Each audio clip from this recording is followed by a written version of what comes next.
बहरहाल आज देखें सेंटकॉम ये लोग बेवकूफ बन रहे हैं, खुद भी और दुनिया को भी बना रहे हैं। उन्होंने कहा जी ईरान जंग से पहले वाली बहरिया ईरान 1 या 2 सदक दोबारा हासिल नहीं कर सकेगा। और भाई अगर तुम लोग इतनी भड़के मार रहे हो, इतने बेशर्मी से भड़के मार रहे हो, तो जाओ ना जाकर अपना हॉर्मस खुलवा लो। अगर ईरान की नेवी फ्लॉप हो चुकी हुई है, आपके बकौल अब 2 नस्लें यानी 50 साल तक वो टिक रहे, तो भाई जाओ जाकर खुलवा लो ना अपना हॉर्मस।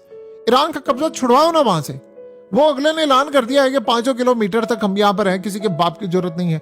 यानी आप ये सोचें कि असल मसला ये है कि उधर से ईरान ने चाइना को कहा, उन्होंने कहा जी हमने तो कोई नाकाबंदी नहीं की, नाकाबंदी तो अमेरिका ने की हुई है, हम तो शिप को आने जाने दे रहे हैं कि आए और जाए, हम तो सिर्फ पैसे ले रहे हैं और कोई सूरत हाल नहीं है।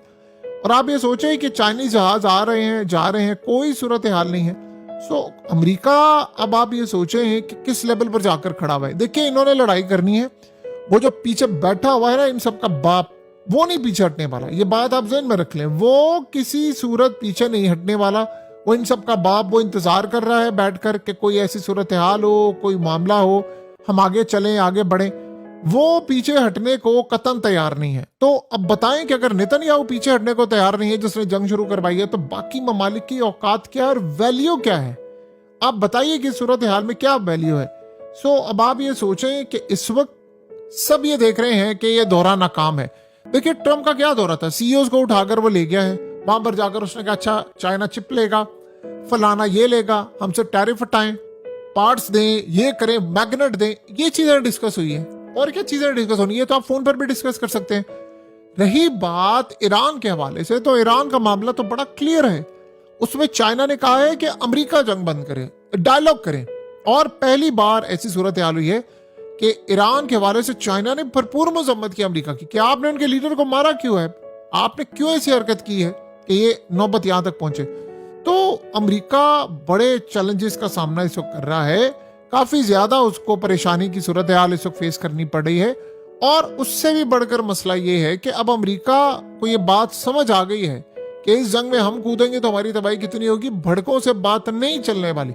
जिस तरह अब चाइना ने धमकी की यानी बात की है और वार्निंग दी है ताइवान के हवाले से, ट्रंप अगर समझदार हुआ तो वो ये अपने दिमाग में बिठा लेगा कि भाई मेरा खेल खत्म हो चुका हुआ है, मेरी भड़के काम नहीं करी। आप देखिए दुनिया ने ट्रंप का बिहेवियर देखा है, क्या बिहेवियर है इस बंदे का। जब ये लोग गए हैं वहां पर, भीगी बिल्ली बनी हुई है, तारीफें इतनी चाइना की तारीफें कि वो चाइनीज खुद हैरान हो गए कि हमारे पास इतना कुछ है, हमें तो ये भी नहीं पता, इतनी तारीफ है। वो भी अमेरिका का प्रेसिडेंट, जिस जगह पर जाए मुझे ये जगह बड़ी पसंद है, जहां रुके ये क्या खूबसूरत चीज है। चाइनीज सदर कमाल के आदमी है, उनके साथ वर्किंग रिलेशनशिप बड़ी कमाल है। फिर यही वो ट्रम्प था जिसने कहा था ईरान और अमेरिका की लड़ाई के अंदर चाइना की इकोनॉमी और ईरान की इकोनॉमी मिलकर मैं तबाह करूंगा।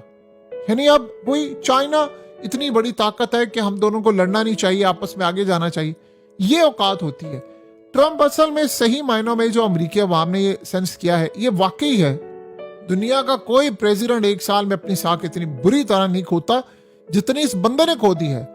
74% अमेरिकी समझते हैं कि ट्रंप दिमागी तौर पर ठीक नहीं है और ये शख्स पागल है और ये इक़्तिदार संभालने के लिए ठीक नहीं है, ये मेंटली अनस्टेबल है। आप बताएं यही अमेरिकी अवाम 1-1.5 साल पहले लाइनों में लगकर वोट दिया इन्होंने एस्टैब्लिशमेंट के खिलाफ, और अब देखिए हालत क्या है। वो कहते हैं कि मेंटली तौर पर स्टेबल नहीं, क्योंकि जो रंग ट्रंप ने इस 1.25 साल 1.5 साल में दिखाया वो कभी भी नहीं दिखाया। दिमागी तौर पर जिसे कहते हैं ना एक शख्स मफलूज हो जाता है, ये बंदे की वो हालत हो चुकी है इस वक्त, बिल्कुल मफलूज वाली हालत है इस वक्त। इसके अलावा कोई रास्ता नहीं है इसका। बहरहाल अब देखेंगे कि आने वाले वक्त में ट्रंप के साथ क्या होता है, लेकिन एक बात तय है कि ये यहाँ पर नहीं रुकने वाला इसका मसला, और ये यहाँ पर कोई स्टेबिलिटी इसको नजर नहीं आ रही, ना ये कामयाबी हासिल कर सकता है ना कोई और सूरत है। तो अमेरिका अब अपने अंजाम को पहुंच रहा है। सही कहा है चाइनीज प्रेसिडेंट ने, डिक्लाइनिंग नेशन है, ये ज़वाल पजीर है, ये गिरते हुए नेशन है, इसका कोई रूज नहीं होगा।